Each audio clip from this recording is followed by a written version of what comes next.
What's going on, everyone? Hey, welcome to 2024 and another episode of the Midwest Outdoors Podcast.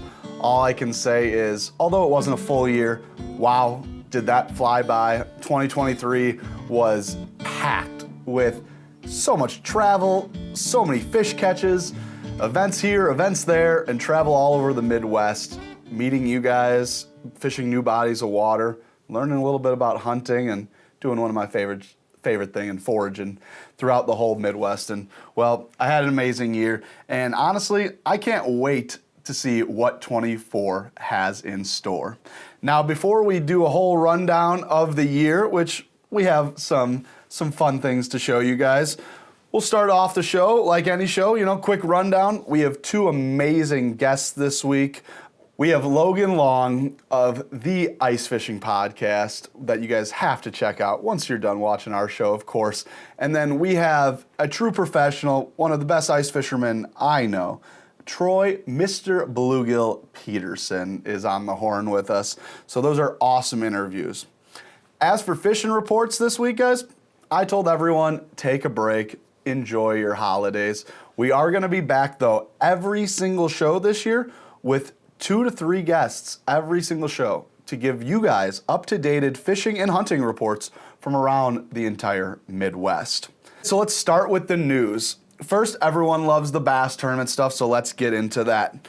Yes, the classic field is set. I believe we talked about that in the last podcast, but also the NPFL, the National Professional Fishing League, they have a set roster of 127 anglers, so it grew quite a bit from last year, but some bigger names involved this year, Tommy Biffle, David Fritz, some of the legends of the sport, as well as some of the biggest young guns out there like Kyle Welcher and Patrick Walters, all joining the tour. So they're pulling some double duty. So that's going to be interesting to see how those schedules line up and what they can do in both circuits. Besides that, we're getting ready, right? The Opens start next month. Florida is going to see a lot of the action at the beginning. But as for here, guys, in Chicago, we're still open water. We have a lot of ice forming. I got news today. Trucks are finally driving on parts of Lake of the Wood and Red Lake. But again, use caution. This year's ice season, and we're going to get into it. That is the main part of this show. It's still not safe everywhere. And to be honest, here in Chicago, we still don't have any ice at all, but it's coming. I promise you guys it's coming. Is it going to stay for very long? I don't know, but it's coming. Besides that, some other cool things. I know at ICAST, and since then we've talked about the 7 reels. That is a masterpiece of a reel that's being put out by St. Croix. They are coming January 15th to the shelves, all right? That is the official date that they're going to be available. So if you guys want to get one of those, jump on it then. Now, normally we have records now, and we don't have any records caught recently, but a couple people messaged me and said, Jim, you didn't have the podcast rolling last year. You have to talk about this one. So Philip Durack, hope I pronounced the last name right to you, bud, of Chesterton, Indiana, right next door to us. We are coming up on the 1-year anniversary that he caught the new burbot state record for Indiana. He was fishing on his boat at night just outside of the port of Indiana and caught an 11-pound, 4-ounce burbot. Now, we see the burbot up in Minnesota, and we see him occasionally in Wisconsin, but we don't see him that often here on the south end. And last winter, I know some guys were running into him over there in Indiana, and now's the time. So if you guys don't want to bring out the short rods yet and you want to keep the long rods out, hey, go catch some burbot, right? And realistically, you probably have a chance to catch them all over the Great Lakes near different harbors and ditches right now once that colder weather comes in and the temps cool down by shore. So check it out. Now, guys, I'm going to take a minute because this is the newest show of the year, right? Fresh and out of it. We're going to do a little recap, all right? And then I want to talk about the goals for this year because I think advice to anyone is fishing goals, life goals, career goals, write goals down because it's the easiest way to keep yourself honest. It's a great way to motivate yourself. And honestly, It feels great to check things off the list. So let's hit this year in review. So this year, 2023, was truly a remarkable year for me. You know, I got to officially work for Midwest Outdoors. This podcast launched. It was a highlight of my life, to put it easily. And I'm so blessed to be here, still doing it. So that was the biggest highlight, right? But before that happened, we did some fishing. So we started the year in Florida, late January, early February, and we did some lake fishing, we did some pond fishing, and I was able to catch an 8.8 largemouth on the doobie. And if you guys don't know, love the doobie swim bait. It's a bait that I've worked a lot with. There's actually a Lil Freak model that's after yours truly, but it was so cool to be a part of that because we came up with this color to throw down there, and I really just planned on catching my PB. I felt like it was going to happen, and I didn't catch it on the bait we made for Florida, but bluegill doobie swim bait on an Odin rod. We threw it out there. We caught him. And I do want to say, real quick, because I never talk about them, just a special thanks to those two companies that jumped on with me before anything. Odin Baits and Rods and Doobie Swim Baits. Love you guys. Thanks for everything. But hey, after Florida, we had some more things to do. We hit Mexico. On the way back from Mexico, we hit Arizona. We stopped at Lake Havasu, maybe one of the most famous lakes in America. And you know what we were chasing? We were chasing those big, giant red ears. Well, guess what happened? I didn't catch a single red ear, didn't see one, didn't mark one. These fish disappear, supposedly, when they're not spawning. Pre-spawn, post-spawn, that's the only time people find them for whatever reason out there. So we were a little early and that stunk, but I wanted to catch a fish in Arizona so bad, I wanted to knock it off the list. We fished till 2 a.m., and that's when we caught this giant largemouth. And that was a special moment. From there, guys, we came back home. We caught big walleye up in Green Bay. We caught smallies in Door County. We caught our PB tiger muskie. Then we were able to start filming. We were able to start doing some footage. And that is when I went up to Michigan and spent a whole week sleeping out of my car, random beds. I mean, it was a heck of a week, but it was so cool because the same week I got to back visit the Bassmaster Tour and then the MLF Tour. And we got to see Joey Cifuentes have an absolute smallmouth clinic on St. Clair. Then we went up to Saginaw Bay, and we watched one of the coolest last day shootouts I've ever seen. That mainly the big story was Matt Becker, the new kid.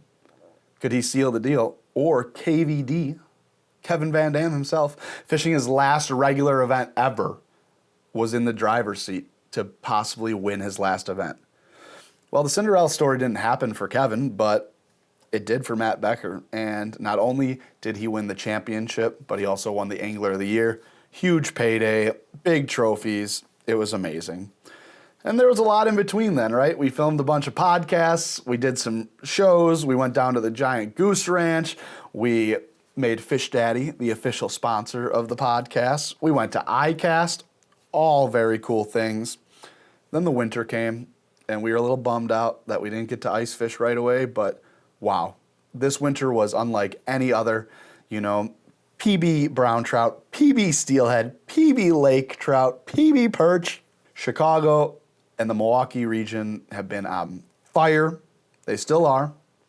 Huge shout out to my buddy Louie, who came in and did some shows with us and took us out fishing a bunch of times. He's guiding out there every day. Louie's Get Hook Guide Service, guys, so check him out. He made a lot of the filming this fall possible. So that was the year in review. An unbelievable year, and I don't want to bore you guys anymore with my talking. But before we move on to these interviews, I do want to say this. We got 5 goals that I want to hold myself accountable to, but I also want all of you guys to hold me accountable to. So I only have a handful of Great Lakes species that I need to cross off the list now, and I have to catch them in the Great Lakes, okay? We have a splake, pink salmon, Atlantic salmon, brook trout, and lake sturgeon. That's it. I have 5 game species left to catch in the Great Lakes. So the goal is to knock at least 2 of those 5 out this year, okay? We want to break the largemouth and smallmouth personal best. So it's 8.8 on the largie, and that is 5.12 on the smallmouth. So we hope to beat both of those. We're going to try to get a 3-pound panfish. I think our best chance of that is probably maybe going back to Lake Havasu to chase those red ears, but you never know. We caught perch over 2 pounds this year. We caught a crappie over 2 pounds, so there's a chance to catch a 3-pound panfish. And then lastly, I want to catch 24 species and record them in 2024. And it sounds easy off the top of my head, but we're not going to do salt. We're going to take saltwater out of that equation because this is Midwest Outdoors after all. So 24 freshwater species. So far, we are on 2 for the year. So 22 to go.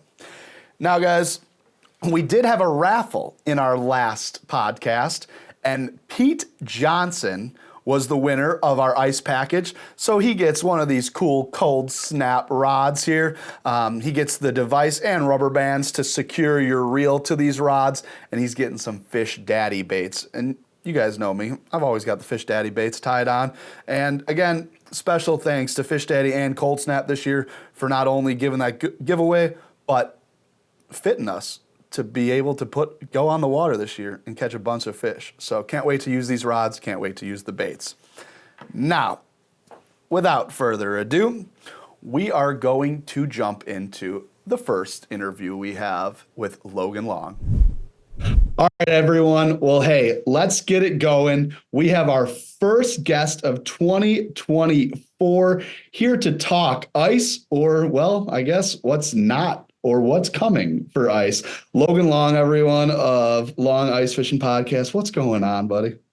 What's happening? Yeah, Long Ice Outdoors. Long Ice Outdoors. I even asked him, guys. I even asked him what it was before we went on here.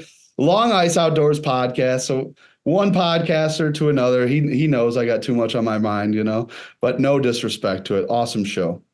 Yeah, thanks. The lack of ice, that's something that we haven't experienced in a long time. We've had good fishing seasons, we've had bad fishing seasons, but we've never had no fishing seasons, and that's specifically for ice fishing. And I think a lot of the guys are upset because they put their boats away a long time ago. And for them, if they had known that they were going to be open water fishing in the end of December, they might have rethought. And so unfortunate for the ice anglers out there. I see a lot of people still open water fishing here. We're in January and there's people open water fishing. I saw a skier who was skiing behind a boat in January, which I've never seen that before, and I'm sure you haven't either. Die hard. Yeah, but it's one of those things where we've really just never had no ice fishing type of season. But my fingers are crossed because we're getting in. I've been really doing some reporting, some scouting, and really trying to figure out when can we get safe ice. And that's the biggest thing. We've had this just rocky road of heavy rain, these 40 to 45 degree days that have just ruined some of the ice on these lakes in Minnesota here. And we're hoping that these single digits can lock that back up and really just get us good, safe, clear-ish ice while we can go out there safely. Absolutely. And to anyone who doesn't know, because we're going to have a little difference in our reporting. I'm here on the south side of Chicago, where you are in central to west Minnesota, correct? Correct. Yep. Exactly. So I'm right outside of Alexandria, Minnesota. I got Otter Tail County really close to me. Lake Osakis is right in my backyard, and anywhere around me, hour and a half, I can get to a really nice lake, depending on what type of fish I want to go after. So it's the mecca for panfish. That's the big one that is around here. If you want to get on some walleyes, there's some hidden spots, in certain areas, but it's fun to have just an abundance of fishing lakes, open water and ice fishing to have in my backyard. Absolutely. But now you tell me if I'm wrong, right? Because I don't actually know your area that much. I've only really spent one weekend ever in the whole entire central to southern part of Minnesota after the Twin Cities, So normally, though, you can have ice around Thanksgiving, right? Yeah, that was the common theme for many years actually. Right after Thanksgiving, people would get their ice houses and ready to go out and get ready to the lighter ice houses and get ready to fish in December, early December. So when we can't get out during after Black Friday was a big day for a lot of ice anglers. We didn't have that this year, and so it pushed everything back, and we're seeing the effect of what Mother Nature can do when we don't have ice, and it's affected. As I'm sure you know, the companies behind it, and local guides and bait shops. And so if I'm saying anything, find a way to support your local guides and bait shops and things like that, because they're hurting, and we want to support them the best we can.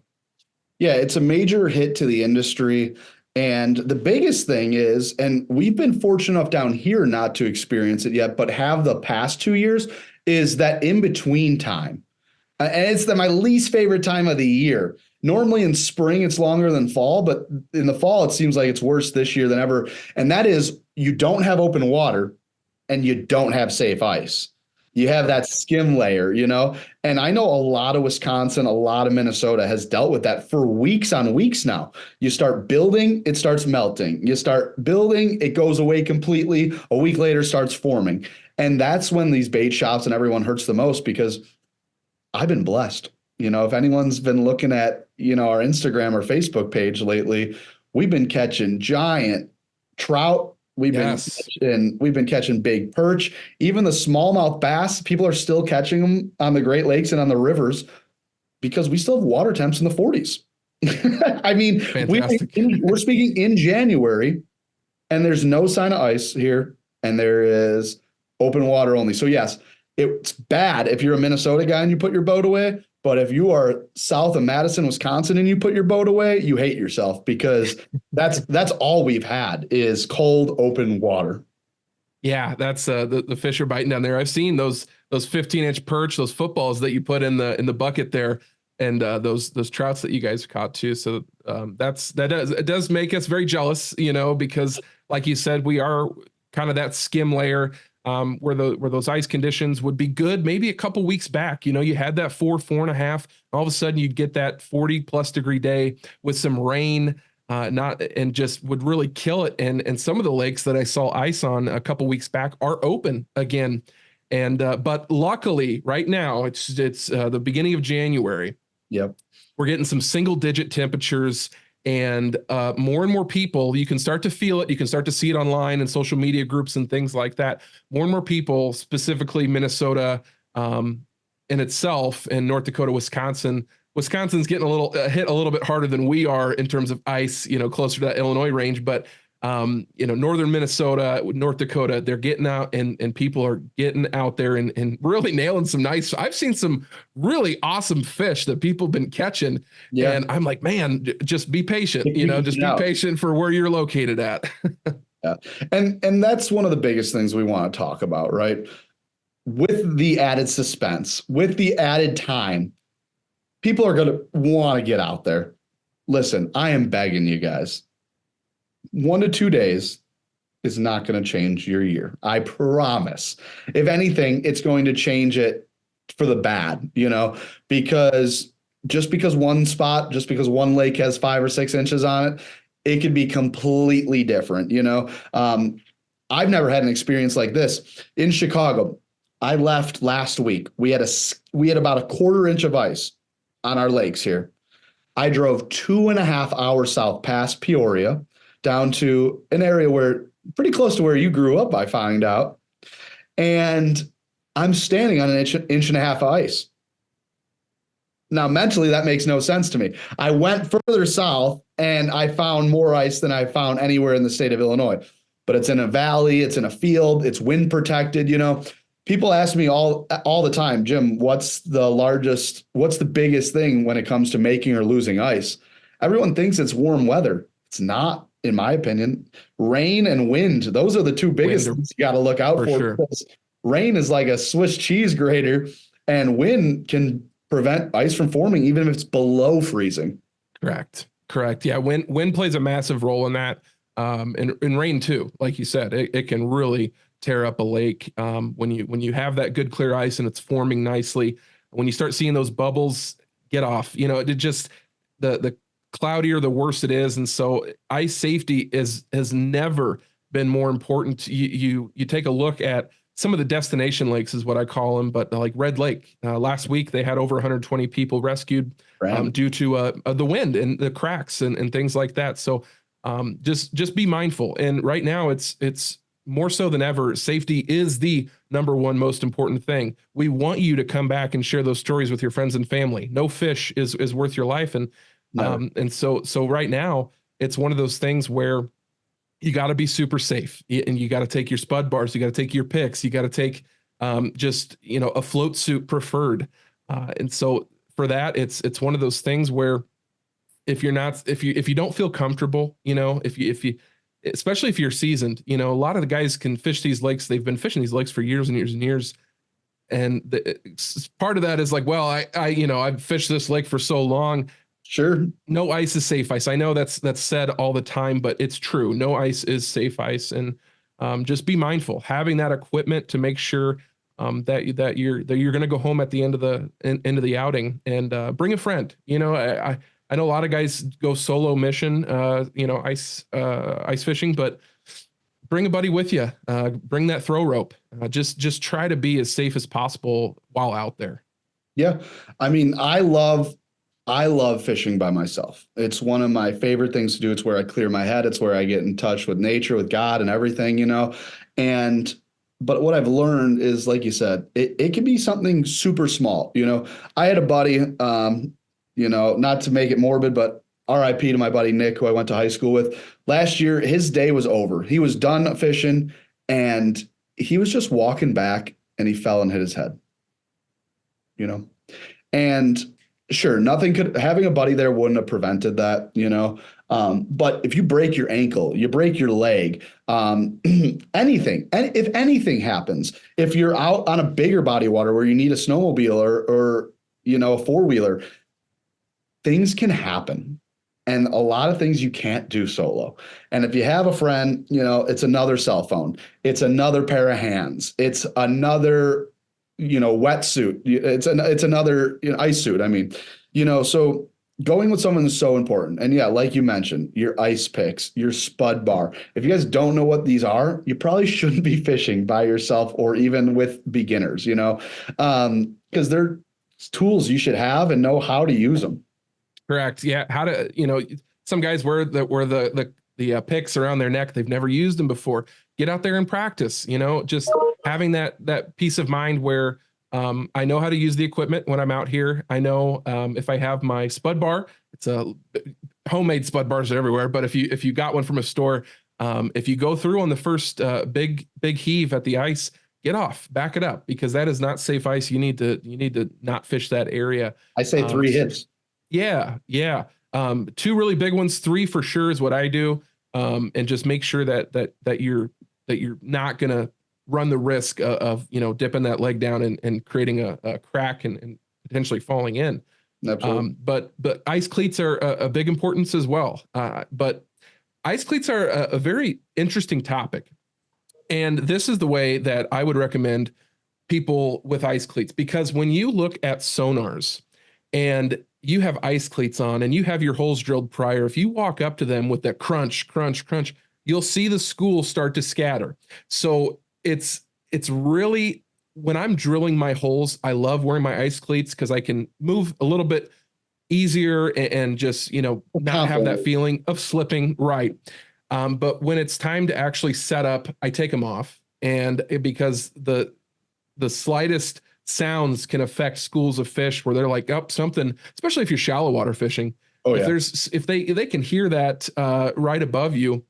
So, ice cleats are very important to have, but when you're on and off the lake and also drilling your holes out, make sure those are on, because you're, like you said, if you slip and fall, there's nobody out there. It's going to be a really bad situation for everyone around. If it is clear ice, if you don't have snow on top, which is, by the way, the best quality ice, it's the fastest making ice, you want to wear your cleats, because if you've never even been out there, put aside the safety, which is number one, put that aside. It is hectic. It is difficult to do anything on clean ice. I'm sure you've biffed it more times than not, Oh, walking out there. I've fallen. every pattern falling in every, pattern you can think of. Yeah, yeah, and so, yeah, that's especially walking in and out of ice shelters before the no trip doors that you see in a lot of hub shelters nowadays, which is fantastic. Awesome. Um, Advances in ice fishing every year. I feel like,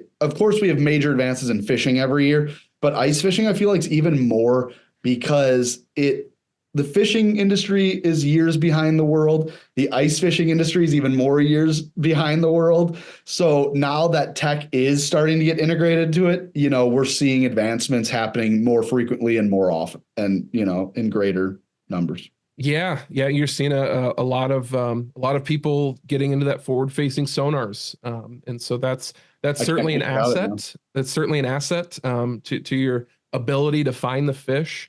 And you can find them, but you got to learn how to catch them. So what I tell people, especially people newer or starting off, is you got to get out there and practice. Do it on safe ice. Know how to use your safety equipment properly with your spud bar, your cleats, your picks.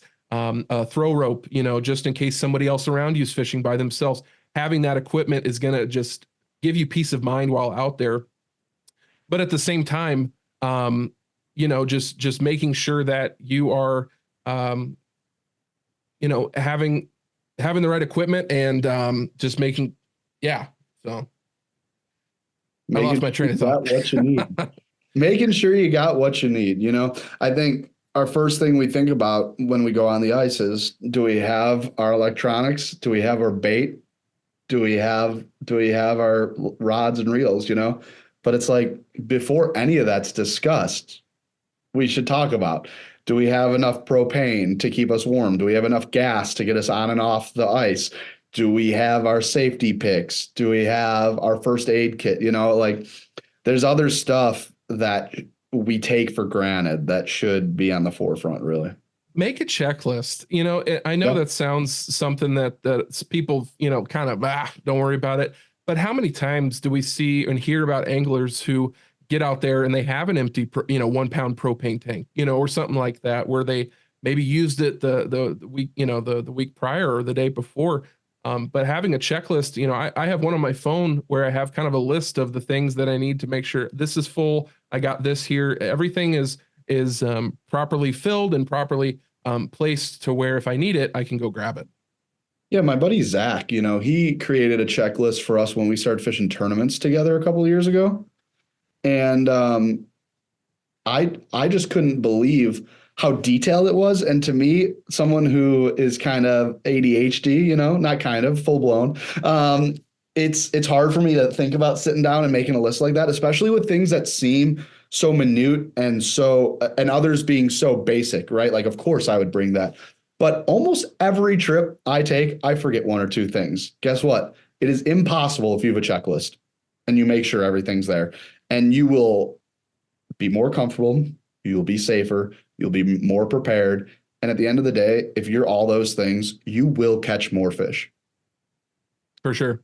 Become Santa Claus. What else does everyone want to do? You want to catch more fish twice, become Santa Claus. So Christmas isn't over. Make a list, check it twice, and you're going to have more success if you have the right tools and the right, just mental clarity for, okay, I got this, kind of, no different than athletes warming up before a big game. Something that I am thinking about doing this year is getting some souped up walkie-talkies, because the lake is right next to me, a very, very good fishing lake. Yeah. And I was thinking about just throwing a walkie-talkie in the house here and making sure that if I need to communicate effectively, if there's no service out there, having that ability to communicate, like, hey, I'm walking off the ice now, or what have you. But just making sure that you have somebody knowing where you're at and what you're doing. Yeah, that's a great idea. I take a step further. I actually share my location with 1 or 2 people, because you never know. You never know. But listen, let's get past that. I know it seemed like that, a lot of this interview was a little morbid or a little dry, but it's important, and it's the start of the season, so we wanted to hit it. Now, everyone, you got your safety. If you're really still worried after all that we talked about, put an inflatable, wear a float suit. You know, that's like the biggest thing you can do. I remember as a kid, I would go out with my inflatable life jacket on, you know, that's water activated. If you really want, go do that. You know, I saw a kid once that he lived on a private pond and he pushed out his little John boat and he would ice fish out of his John boat. You know, Love it. I'm not here to tell you guys how you should enjoy. And if you don't want to listen to any of our safety, you know, measures or tips, then don't. That's on you. But we want everyone to, like you said, enjoy it with your friends, enjoy it with your family, get kids involved, get the elderly involved. And the only way you get more people involved, especially younger or older, is make sure they're safe and secondly, that they have fun. So now as for having fun, what are some things you're looking forward to? Because we're going to get on the ice, it looks like pretty much in most of the Midwest here in January. So what are you looking forward to? Yeah. So for me, I try it. Again, this is such a weird year, you know, where these people who have booked trips a year in advance, you know, that specifically for destination lakes or guiding trips and things like that, on good bodies of water, where, you know, they'll just say, hey, I'll see you next January on this date and book it. And this year, I know a lot of the local guides have had to cancel trips and things like that due to the season that we've had. Yeah. But for me, it's, you know, I'm going to be getting some family up here and fishing at the end of January, which it's the beginning of January. So my fingers are crossed, because like you mentioned, I'm originally from Central Illinois. We didn't have ice fishing. I don't remember ever seeing a rod under 6 feet in a bait shop or tackle shop. It was just one of those things where the only person I saw was just one little guy on a stocked pond fishing in a homemade shanty. And for Farmer me, Joe doing it right. Farmer yes. Joe, what's up? And so when I came up here, the first time I ever touched an ice rod was 2017. Wow. And we were just, my friends took me out. I was playing college football, went out with football players, friends of mine, and we're catching just dink bluegill left and right.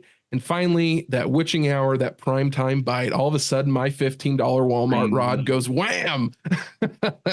And he says, set the hook. And I didn't know what that meant. And he goes, raise it up in the air, because I've never done this before, right? And so my rod is starting to crack at the seams. And if you listen to the Long Ice Outdoors podcast, you'll hear me share the story. But long story short, we pulled up like a just shy of a 24-inch walleye, and it was hooked from then on there. I was all in, getting into it. And for years and years now, I've been just doing a trip to Lake of the Woods. I usually go with friends, things like that, because that's the walleye capital of the world. Yeah. That's a great place. What I found, though, the first couple of years that I've done that is that it's so big. And if you're by yourself, if you're, well, with a group and not with a professional who fishes that thing year round, can be difficult to find the fish yourself if you don't know what you're doing. I thought I was high and mighty. I think I'll go out there and I'll find them. You know, we'll Swiss cheese that thing. It's so big. I mean, it's Swiss cheese, one of the 100 pockets. 100%. And so, needless to say, couple small sauger, not much to write home about. But I usually do that. That's something that I'm really looking forward to every year, is that Lake of the Woods trip. And then really dialing in my local lakes. You know, I live right next to Lake Osakis, which is for years now has been a great lake for multi-species. And we just moved here not too long ago. We've been here about a year and a half, 2 years, and so I've had 2 seasons to fish it. And it's just one of those things where the more I can get out there and practice, that's the biggest thing. Is you're going to become a better angler if you practice. You can't get better at the sport if you don't actually go and fish and try and learn. I take a little notebook and write notes saying, you know, here was the depth, here was the structure that I was on. And it just helps me become a better angler, because I'm fairly new to this. You know, 2017, that wasn't too long ago. So for me, that's you know, it's me, and I feel like I'm pretty yellow when it comes to it. Right. So those are kind of the main things that I like to do. I like to take one destination lake trip, one of the big ones. You know, everyone's going to red, you know, caution. I don't know how many times we need to say that, but right now we're getting those good ice conditions, those single digits. We're going to get some. I just checked the lake out here yesterday. We're 5.5, almost 6 inches. So nice. It's certainly exciting to that it's delayed. The season is delayed, but in hopes that it's finally here soon. So if everyone's hitting first ice and they want to learn more, obviously I'm going to encourage everyone to come back to the Midwest Outdoors podcast. But after they listen to that, tell me where they should look for some more ice fishing info. Yeah, so my channel is Long Ice Outdoors, and it is the reason it was created is to keep the passion of ice fishing here for as long as possible. And right now we have a bunch of guests on. We just released episode 5 last night. We talked to a guy from Wyoming, and he was or Idaho. He's in the West, and he was fishing Idaho and Wyoming, and it was super cool to hear about the fish that he fishes and the trouts and the different types of fish that they have out west. But yeah, go check me out and at Long Ice Outdoors, Instagram, TikTok, Facebook. And not only will hopefully you learn something and get something out of it, but the main thing is just keeping the passion there. Logan Long, everyone, check him out. And I'm sure we'll see you guys on the ice this year, huh? I hope so, man. I can't wait. Come on up north when it's here, man. Hey, and if we have ice at Goose Ranch second week of Feb, you come join me. Sounds good. Sounds good. Thanks, Jim. All right, Logan, everyone. All right, everyone, that was Logan. Hey, Logan, thanks for joining us. Again, guys, check his podcast out. He makes some incredible stuff. And if you like ice fishing, it is truly a podcast that is heavy in the ice fishing. Now, we're going to take a quick commercial break, guys, but don't go anywhere because when we come back, we have Mr. Bluegill himself, Troy Peterson.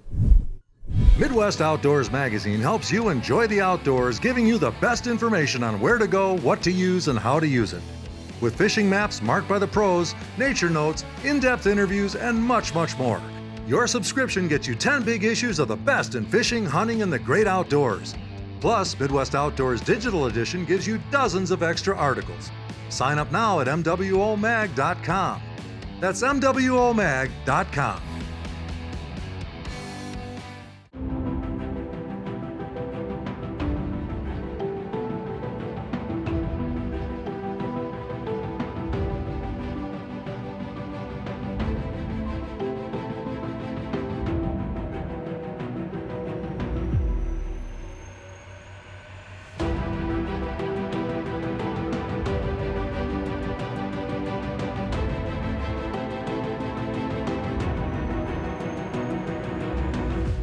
And now I am joined by our main guest of the night, Mr. Bluegill to many, and to some that might know him a little closer, Troy Peterson. Troy, what's going on? Hey, man. Well, we're just enjoying the extremely warm weather that we've been blessed with this winter. Not. Yeah, the conversation today's been, I've been super lucky because we always have a later ice season here in Chicago. But even us down here, we decided to keep the boat out for an extra month, and it's paid dividends for us. But I know people up north a lot did winterize their boat because they are not used to this type of weather. I'm fortunate. I've got a really big shop that stays heated all year, so my boat never gets winterized anymore. And this is the longest I've ever fished into a winter in my boat ever. Granted, we've had some really early thaws, or the rivers have opened up in early to mid-February, but I've never fished all the way into the first of the year in my boat. It's crazy. Yeah, it really is crazy. Now, I know at the end of the year, something that I always try to do is go out hard for a few days before that first ice comes. Because if you can find those fish, on your boat, obviously mobility is a lot better. You could use graphs a lot easier. But I love to find those fish before the ice. Now that we truly are in winter mode, and for the most part, water's been pretty cold, just not to that cold enough level. Do you think a lot of those fish are just going to be exactly where they are? Well, I can tell you, we were out in the boat right before freeze up, and we were marking a bunch of fish and seeing some fish up in the shallows. Doing all of our homework that every angler should do before the ice comes. Get out in your boat and scan new areas. And what's crazy about this year is our lakes dropped about 5 to 6 feet. So you're having to relearn a lot of these lakes on where these fish are compared to last year. My weed beds are gone. My weed beds are deeper. Some of the shallow sandbars that we fished are gone. So there's a lot of different changes that happened, and we spent a lot more time this fall just scouting and looking for fish so that once we get ice again, for the second time, we can just go right to them. And, when we first had ice here, a week before Christmas, we were out chasing bluegills and crappies in some of these bays, and we were just pounding on fish, and they were right where they left off when we were looking for them in the boat. So I would tend to bet that the fish are kind of still there, because even though it's middle of January, it's going to be middle of January here in just a couple of weeks, where typically a lot of those fish are transitioned over to some deeper basins and whatnot. I think we're going to see a lot of fish in shallow for a good while here all the way through January. Yeah, and that makes a lot of fun, whether it's first ice 2.0 or first ice for a lot of the Midwest. I think we're going to have maybe a more active bite window when, for our season. Granted, I know you can chase fish and catch them all year round, but I really believe, that first ice and late ice is going to make up a larger majority of the season. So I'm excited for that. The bite should be pretty heavy, Yeah, it's, at this point, I just don't even care. Just give me a couple inches. If you want to be 40 below for a few days, awesome. Bring it, because I want to, make what we can, make the most out of what season is left. We're already on the back side of the light spectrum. So, we're gaining daylight. That sun's going to start getting higher. And this time of the year, if you don't already have a pretty decent base, it's going to get harder to make ice fresh, just because of, the longer days and stuff actually starting to warm up. So it's going to be a spooky year. I think you're going to see a lot of accidents on the ice. I think you're going to see a lot of people start going through.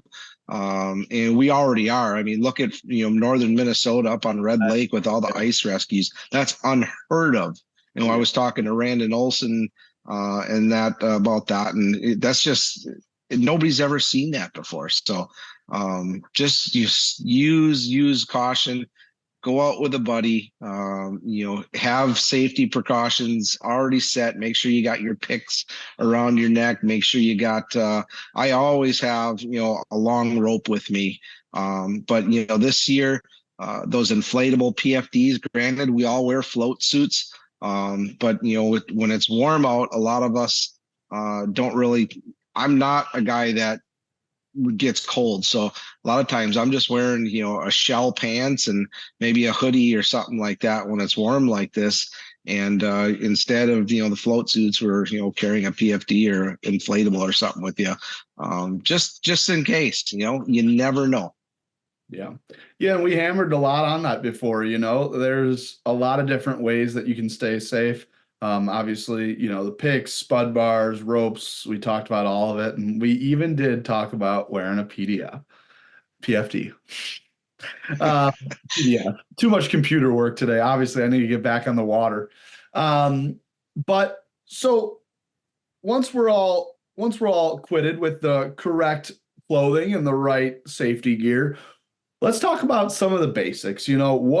What does the beginner ice fisherman, or let's say a guy that lives in Indiana or Illinois that hasn't got much of a season for a couple of years and wants to get back into it, what are we starting with? What's the ice fisherman need? That's an awesome question, and there's a million answers. I mean, really, it comes down to a few different things. Number one, what are you going to target? That's always my first question. What do you want to fish for? After that, then we start talking budgets, because you can go from, buying the absolute cheapest rod and reel combo on the shelf for, $15 and, a few jigs and some live bait, for under 40, $50, you're on the ice. Yeah. And you can go out and do it.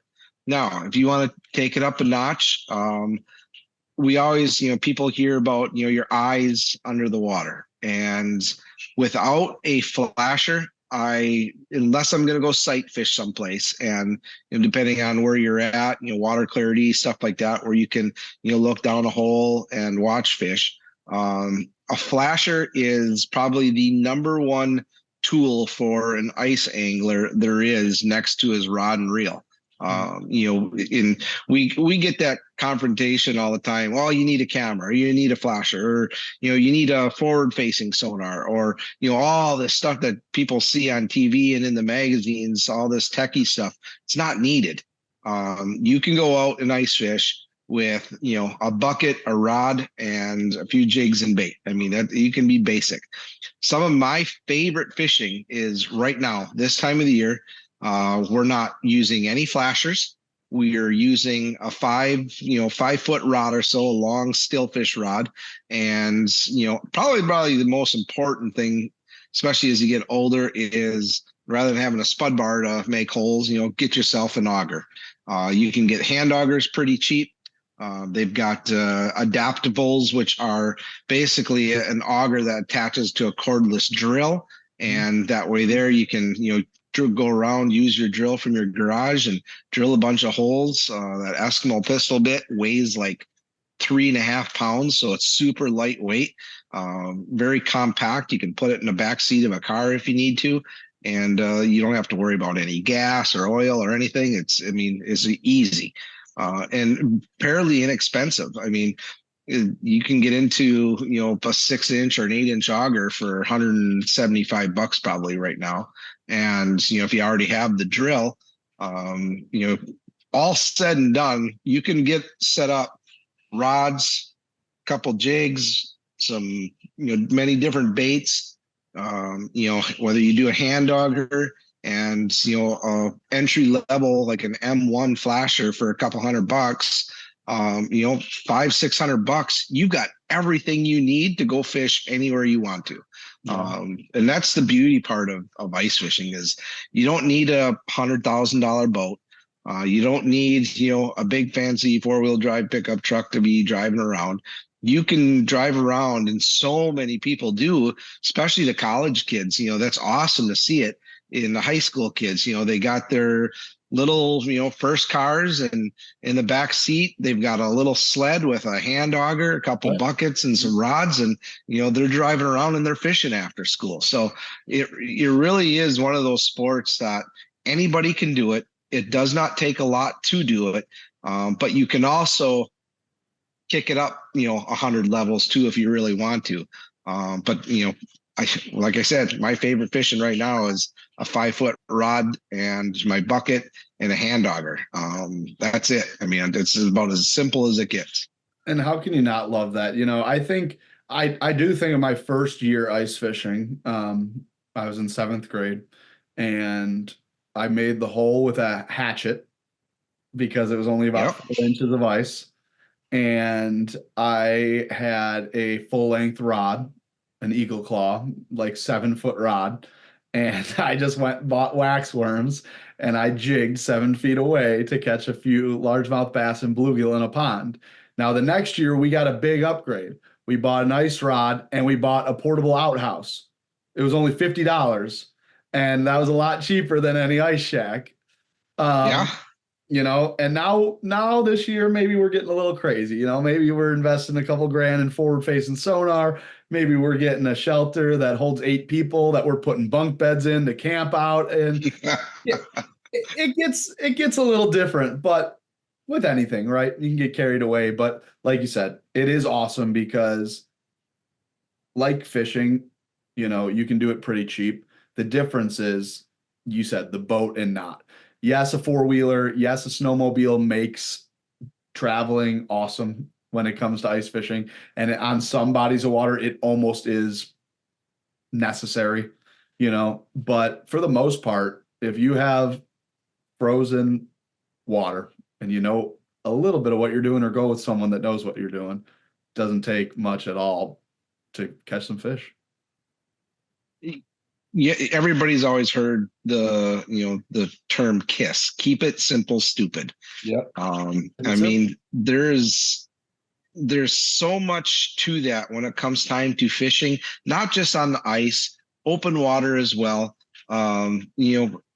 Again, some of my favorite times of the year to go out and fish is not in my boat. It's walking offshore or wading, in a river, with no electronics, nothing. I mean, we're going out there with a stringer tied around my hip, maybe a couple baits in a plastic Ziploc bag, and a rod and reel. I mean, it does not get any more simpler than that.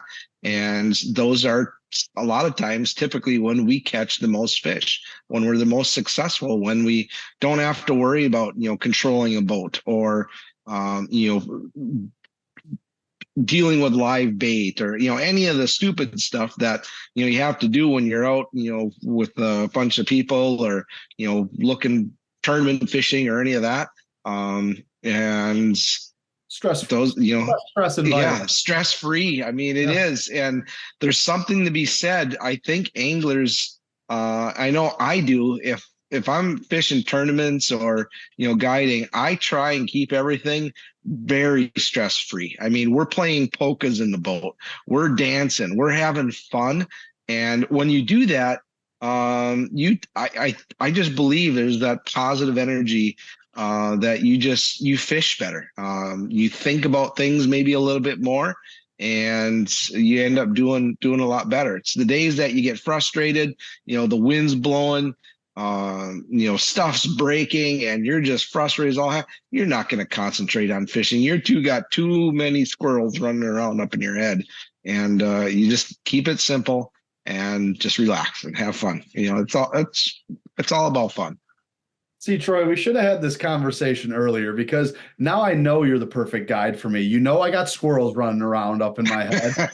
I like to sing and dance while I'm on the boat, and that annoys some people, but it sounds like I have found a home. Anytime, man. Come on up. We'll show you one heck of a time, whether we're on the ice or, in my boat. The number one thing is having good music.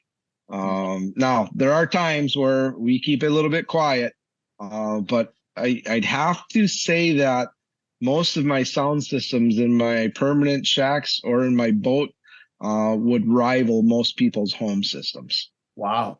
And I think that's an episode in itself right there. You got to have music.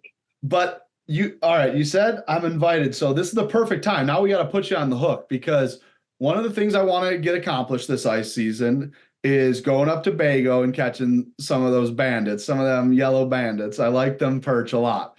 Now, yeah, you guiding up there this year? Absolutely. As soon as we get some ice. Yeah. I have a feeling here by, that second week in January, we're going to be able to start checking out some bays and stuff. I don't think we're going to have, much for ice out over the big water. It takes a long time for that to freeze, and just, looking at the daytime highs, and not only that, when you freeze a big body of water like that, you need some calm days. Because any little bit of wind and it just breaks everything up again, and you have to start back over.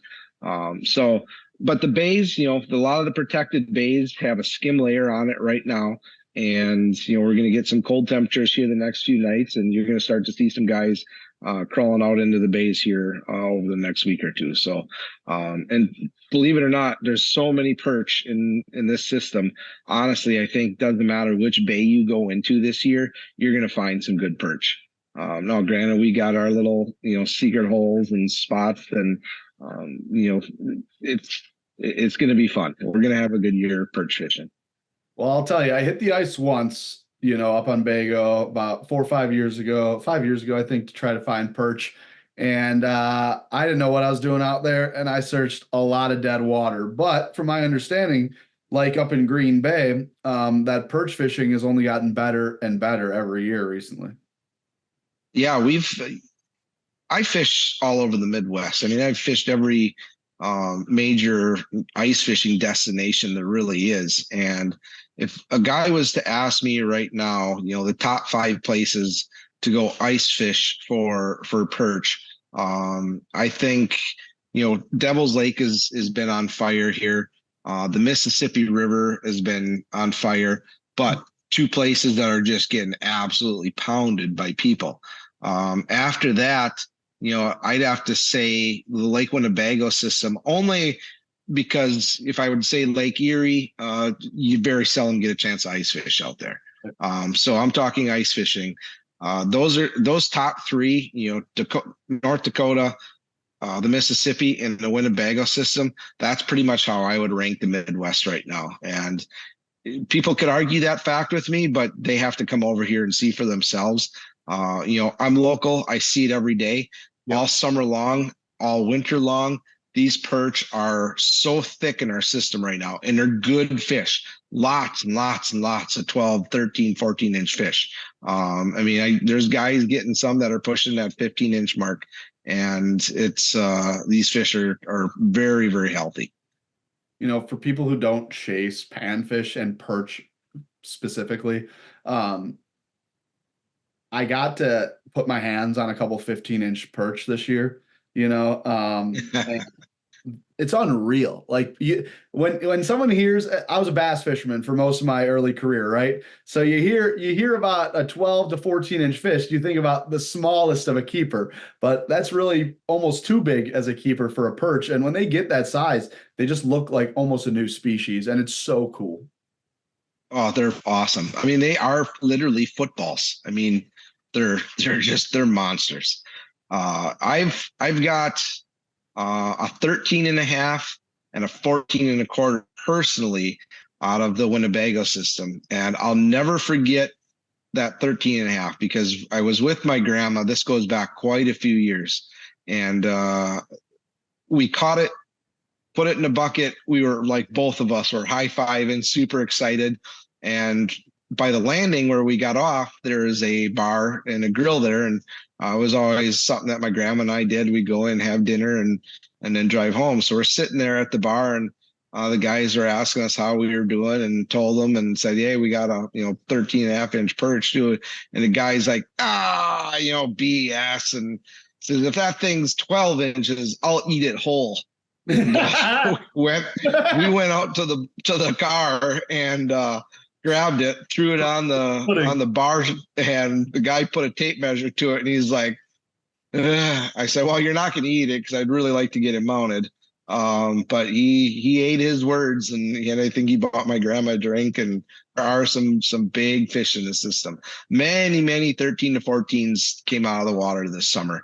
And the average I'd say is going to be in that 10 to 12 inch range, which are the perfect eaters. Perfect. 10 to 11 inch, I've always said, is the perfect eater.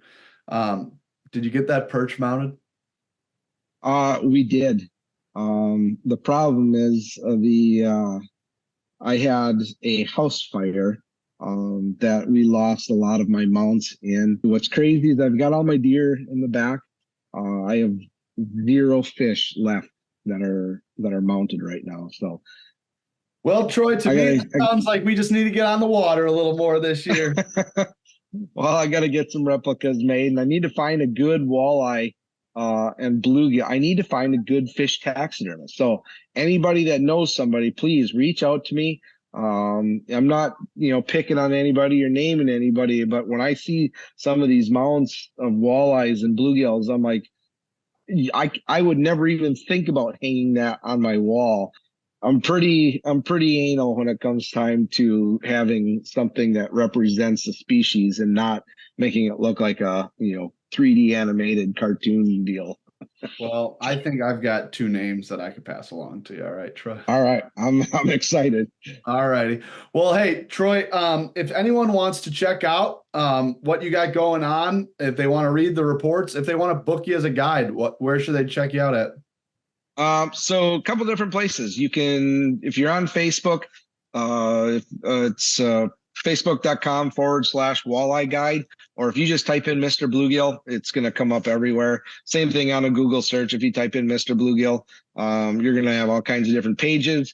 Otherwise, the website is www.mrbluegill.com, and they can find, all of our fishing reports, our videos, the calendar for booking. Everything's all online and automated. And if they want to drop me a line or give me a call, I'll gladly talk to anybody that wants to chat. Yeah. And maybe you'll get lucky or unfortunate enough, and maybe I'll be there that day, and you'll have to hear me up. Hey, Troy, I appreciate it. Thanks for being the first official decorated guest of 2024. I appreciate it. Happy New Year, everybody, and good luck on the water. Stay safe, stay dry, and we'll see you guys on the water. All right, Troy, we'll see you soon. Everyone, that is Mr. Bluegill. Let's give him a round of applause, and we will see him, I'm sure, in an upcoming episode. Midwest Outdoors Magazine helps you enjoy the outdoors, giving you the best information on where to go, what to use, and how to use it. With fishing maps marked by the pros, nature notes, in-depth interviews, and much, much more. Your subscription gets you 10 big issues of the best in fishing, hunting, and the great outdoors. Plus, Midwest Outdoors Digital Edition gives you dozens of extra articles. Sign up now at MWOMag.com.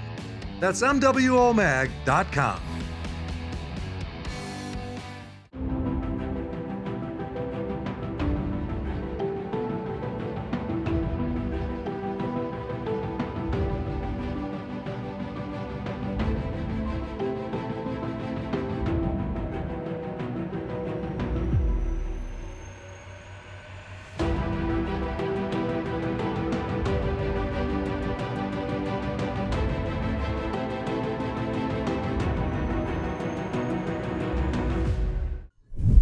All right, everyone, and that is Troy Peterson, Mr. Bluegill himself. And hey, with a name like that, you get it because he spends days on the water without end. Whether it's ice or open water, he's always out there. So check out MrBluegill.com, see all the information he has, and check out his Facebook. He has an awesome live stream every week where he's always teaching guys how to put more fish in the boat or on the top of the ice. Now, before you guys leave today, we've been catching some really big yellow lake perch here in Chicago, and they are my absolute favorite to eat. So come and join me in my kitchen as I prepare my friends a little holiday meal. Welcome to my kitchen. Tonight we're recording a show, and we got some boys coming over for a little food. They're expecting some Little Caesars, I'm sure, but hey, I prepped some fresh caught Lake Michigan lake perch right here, and we're gonna cook it up real simple, guys. All you need is your fish, some eggs, your batter, and some oil. So come check it out. All right, so we're gonna fill up our pan. We're gonna pan fry this, so we don't need too much. You want about 1/8 to 1/4 inch. And we're gonna get that on low. We're just gonna lowly heat that. You don't wanna burn your oil, all right? Because if you start burning that coating, start burning the exterior of your fish, you're gonna have a cooked and crispy outside and an unfinished middle. So it's important to keep that temperature consistent and rise it slowly. All right, so we've beaten up our egg mixture. And again, real simple. One ingredient, just eggs here. Second ingredient is our batter. We're gonna use our catch and cook that we got. Again, new product I got from the St. Paul Ice Show out of Ontario, Canada. We got Flame and Original, so we mixed the two there. We're gonna hit our fish in the egg wash, both sides in the batter, right to the 350 degree oil. That simple, all right? Now, as we're waiting for the oil to get ready, I wanna share you guys a little trick here. My cameraman Seth actually taught me. Now, before, I was letting a little water just bubble. Listen, that's dangerous. You shouldn't combine the water and the oil. Wood, real wood utensil, put it in here. The second that starts boiling, your oil is ready to go.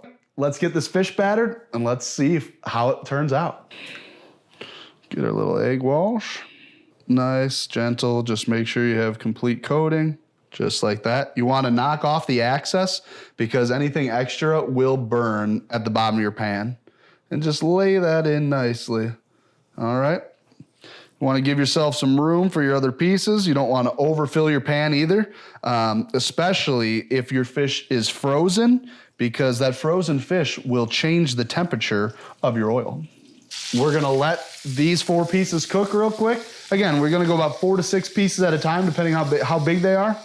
I'm gonna rinse off our hands real quick since this is a one-man show. And then we're gonna give these about 2 minutes on each side, minute and a half, 2 minutes each side. All right, once both sides have cooked for about 90 to 120 seconds each, grab them. Ooh, look at that. They're about to fall apart. Perfectly cooked. That's how you'll know, because that white flaky fish falls apart when cooked. All right, guys, so we have our freshly done catch and cook covered lake perch. Now, we got a little salt and pepper here for taste. We want to try it just like it is. Now, I'm a huge fan of lemon, so can't ever go wrong with lemon on a little white fish. So we're gonna hit this with a little lemon juice. You always want to keep this on either some paper towels or a grate, you know, if you have a little rack. It's a great way to make sure your fish isn't soaked with oil, but got some paper towels down here. Give it that about 30 seconds to cool down, break that open. Look at that steam coming out. Guys, I can feel it already. That original, they advertise it as crispy. Let me tell you, this fish is crispy. So let's see how it is. That's some awesome perch. So whether it's open water or ice fishing, I highly recommend you guys checking out a quick, easy recipe. And hey, if you want to check out a new batter, check out what the guys got over at Catch and Cook, because this stuff is pretty tasty. There you have it, guys.